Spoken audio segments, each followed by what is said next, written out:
you doing? Hoje é dia de Bell Talks. Bell Talks é aquele quadro de quarta-feira, uma mentoria ao vivo, gratuita, que eu respondo às perguntas da minha audiência a respeito de entrevista de emprego, a respeito de processo seletivo em inglês, currículo em inglês, LinkedIn em inglês, enfim, tudo aquilo que te ajuda a conquistar o emprego dos sonhos. E hoje o assunto é justamente de perguntas e respostas, porque as pessoas sempre me abordam perguntando: Bel, quais são as perguntas e respostas de entrevistas de emprego em inglês?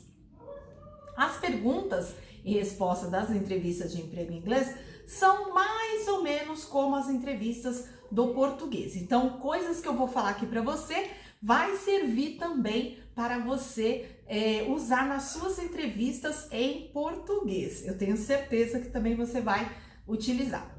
Eu sugiro que você tenha lápis e papel na mão para você anotar. Hello Instagram, hello everybody. Eu sugiro que você tenha papel para você anotar as perguntas, porque vão ser bem úteis todas essas perguntas aí, ok? Então vamos lá, vamos começar? Eu separei aqui para vocês 5 perguntas, tá? Diferentes que eu ainda não comentei por aqui, né? Porque sempre tem aquela tradicional Tell me about yourself, que eu acredito que você já está cansado de me ouvir falar e você também já está pronto. Você já está pronto? Se hoje você tivesse que falar sobre você em inglês, você está pronto? Eu espero que você já esteja pronto. Se você não estiver pronto, eu tenho no meu canal, eu tenho aqui no LinkedIn, eu tenho nas minhas redes, eu tenho vídeos falando a respeito de Tell me about yourself e também de vídeo currículo, que é meio parecido, né? Só o tempo que talvez seja um pouquinho mais curto. Então, hoje eu vou falar de perguntas diferentes, mas eu procurei pegar perguntas que ou te ajudam a vender o seu peixe, né? Lembra que eu sempre falo por aqui? Vender o seu peixe é sell yourself, né? Cuidado com traduções ao pé da letra, né? Porque vender o peixe é somente sell yourself em inglês. E aí a primeira que eu vou falar para você é: Why should we hire you? É uma pergunta que eu considero que ela é muito importante. Então, se as pessoas fizerem essa pergunta para você, fique feliz, porque você vai responder se vendendo, é o melhor de você. E o que eu tenho sentido falta nas mentorias que eu tenho feito é que as pessoas elas não sabem se vender. Quando a gente diz vender o peixe, é uma linguagem popular, porque na verdade o que eu quero dizer é você construir a sua marca, você ter uma marca pessoal e você poder mostrar tudo aquilo que você sabe. E essa pergunta é uma pergunta assim ótima para vender o seu peixe, que é Why should we hire you? Por que nós devemos te contratar? Ok? E é nessa pergunta que você vai mostrar tudo aquilo que você tem de bom que pode contribuir com a empresa. Então, aqui você não vai mostrar apenas que você vai fazer o trabalho, porque você não vai ser mais um. Você precisa ser o cara. Então, aqui você vai mostrar que você entrega resultados. You deliver results, ok? Então, entrega de resultados é deliver results. So, show that you can deliver results, ok? Para mostrar que você entrega resultados, é bom que você já vá preparado, que é o que eu sempre falo por aqui, que a preparação é a chave de uma boa entrevista. Então, você vai preparado com números. Às vezes os números são números em dinheiro, são números em redução de tempo, são número em redução de número de funcionários e aumento de produtividade, enfim, algum tipo de número que você possa usar como medida e que mostre um resultado seu, ok?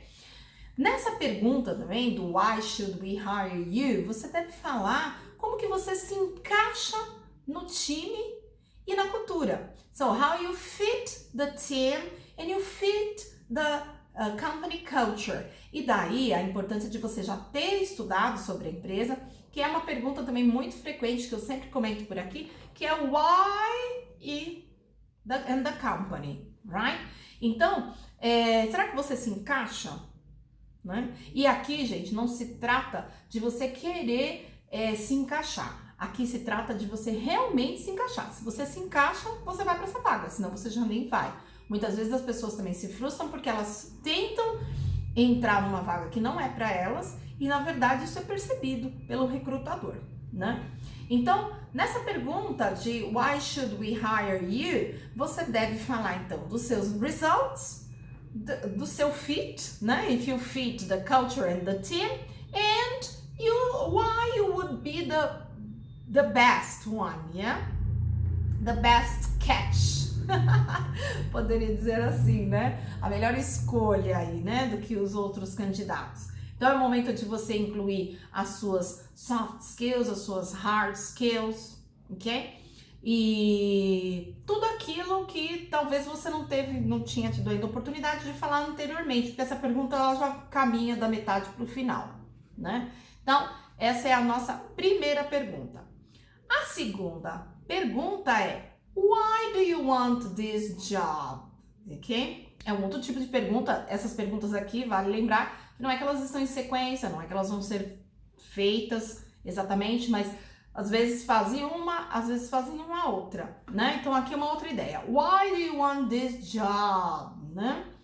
Então, essa também é uma pergunta, ela é até meio parecida, né? Com why should we hire you? Porque na verdade, se você tem interesse naquela empresa, é porque ela se encaixa, né? It fits you, né? Porque é como um casamento, tem que encaixar, tem que dar liga, né? Então não adianta, se a empresa tem alguns valores que não casam com os seus, não adianta você querer ir para a entrevista, né? Você tem que ser mais coerente com as escolhas que você faz, ok? Very good. Aí, por exemplo, você sabe que a empresa gosta muito do consumidor, é uma empresa que valoriza o consumidor, então, e você também gosta muito de trabalhar com os consumidores, então você vai falar alguma coisa, alguma característica sua que mostra que você realmente tem aderência para aquela vaga, né? Why do you want this job? Suponhamos que seja uma vaga para sales manager e você gosta muito de lidar com o público, né? Então você vai deixar isso claro, né? I love customer support because I love the interaction, I love talking to people, I love helping people to reach their objectives with the products, with the service, yeah? Então você vai falar alguma coisa que tenha a ver com isso, né? E também, às vezes é uma empresa que é um dream job e você tem um amor pelaquela empresa, existe toda uma história, né?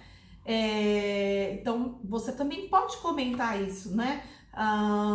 For example, I've always been passionate about education, suppose that it's a university, yeah?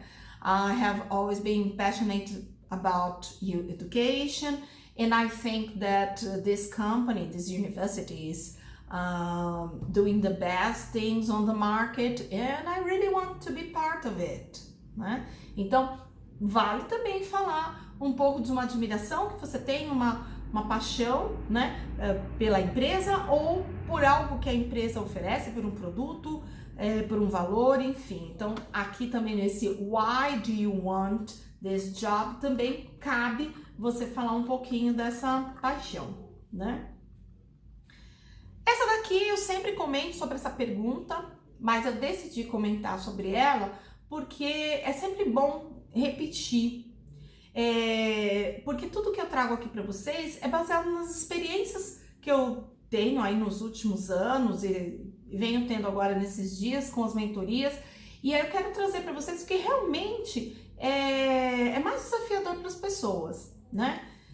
E o que eu percebo, além das pessoas não apresentarem as questões de resultado, porque eu não sei o que acontece, a pessoa acaba na hora, acho que é falta de preparação, eu creio. Ela não tem números, não tem resultados, não tem os melhores projetos, coisas que ela pode se orgulhar, enfim. Então, uma pergunta que eu incluí aqui hoje é: what is your greatest professional achievement? Qual é a coisa que você se orgulha mais? Qual é o seu projeto que você se orgulha mais? Então eu incluí aqui porque você precisa estar preparado para falar do seu greatest achievement, né? What is your greatest achievement? Né? Se eu te pergunto isso agora, o que vem à sua mente de bate-pronto? Talvez venha fácil, talvez não venha fácil, porque de repente o resultado final não foi muito bom, e aí você pensa, nossa, eu só tinha esse como greatest achievement, mas eu vou te dar uma tip. Então, o que acontece? Nada melhor do que poder, em outras palavras, falar assim, hire me, please. Né? Você não pode falar hire me, please, mas você pode, de outra forma, falar, me contrata, porque eu tenho resultado, eu tenho sucesso, eu tenho que mostrar, né? Então, através das suas experiências anteriores ou através da sua melhor experiência, né? Você pode ganhar essa vaga, né? E o que eu percebo é que ou as pessoas não sabem sobre o que falar, porque na hora dá um branco, se você não se preparou, você não consegue falar. Ou você não consegue explicar de uma forma correta. E aí eu vou te dar uma dica aí, anota aí. A gente tem uma metodologia que chama STAR, que é um acronym. O americano gosta muito de acronym, que é aquela junção de letras no formato de uma palavra, que até existe um significado, mas cada letra tem uma coisa que é para você memorizar, né? Então, o STAR Method é um método, né, que se baseia nessas 4 letras, né, que é o STAR. É o S de situation, T de task, A de action e R de results. E eu, Isabel, incluiria mais o L, que seria os learnings. Porque o que acontece? Essa é a dica que eu ia te dar, se você lembrou de um achievement, né? Que assim, que você descobriu algo novo, mas pode ser que a princípio o resultado não foi muito bom, depois teve aprendizado, consertou. Então o L é de learnings, porque muito mais importante do que os resultados é quando as coisas não vão tão bem, porque resultado, gente, resultado é resultado, tá? A gente tem uma tendência de sempre achar que o resultado é só uma coisa positiva. Não. Por exemplo, eu passo numa prova ou eu reprovo, é um resultado. Talvez não seja favorável ou favorável, mas tudo é resultado, né? E resultado a gente pode alterar desde que a gente altere as estratégias. É como as entrevistas. Se eu não passo, eu vou entender por que eu não passei. Eu não vou ficar chorando não ter passado, né? Eu preciso entender, porque tudo é resultado. Então, se teve resultado e o resultado foi favorável, ok. E se o resultado foi desfavorável, o que eu faço? Né? Eu tenho aprendizados. Então, isso é interessante também para você colocar aqui. Então, quando você vai responder esse tipo de pergunta a respeito do seu greatest achievement, né? What is your greatest achievement? Você vai usar um STAR methodology, porque você vai falar da sua situation. Qual era aquela situation? Depois você vai falar da task, né? Qual era a tarefa ali que cabia a você? Qual foi a sua action? What did you do? Yeah? And what you achieved? The results. Então, quando você organiza isso nesses 4 pontos, o que acontece? Fica claro para quem está ouvindo, ok? Então, aí você passa uma mensagem de forma clara. Porque muitas vezes você quer ficar enfeitando e aí acaba não chegando a resultado algum, né? Então, essa foi a nossa terceira pergunta, e essa pergunta